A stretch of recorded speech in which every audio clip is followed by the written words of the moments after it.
In this part of the case study, we're going to continue to work with some descriptive statistics.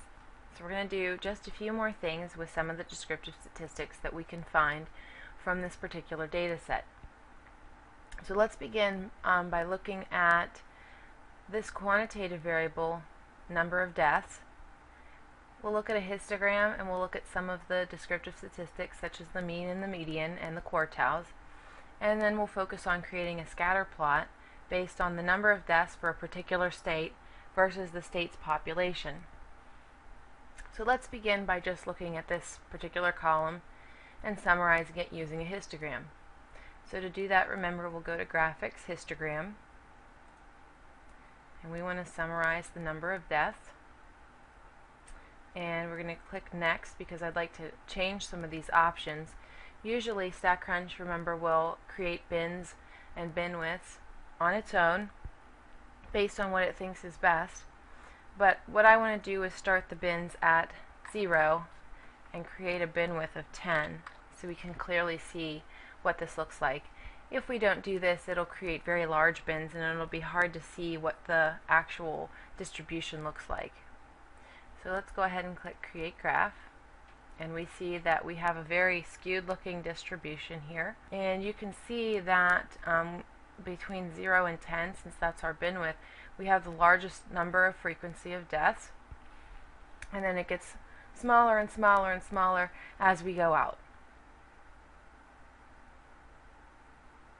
Now let's take a look at some descriptive statistics involving that particular variable. So let's look at deaths, and we want to find the mean and the median and the quartiles, and I'm also going to select the IQR, and let's click Calculate. And now we can see on average the number of deaths is 32.26. Now this means, remember, we're counting number of deaths for specific causes of death in states with specific genders and so on. So this is the average number of deaths for any specific cause of death. And we have a standard deviation of 42.72 and so on, and our interquartile range is 20. So here are all our descriptive statistics, and again, you can use this in the histogram that we created as you've been following along to answer some of the questions in your case study assignment. So now let's take a look at a very rough scatter plot of the number of deaths versus the population size. So what we want to do is see if the population can help predict the number of deaths for any specific cause of death. So what might make a little bit more sense would be to sum up all the deaths for a particular state or a particular age group and just work with the population for that. But since that would be very difficult and time consuming for us to add up all these different populations, we'll just do a very crude scatter plot of what's going on here.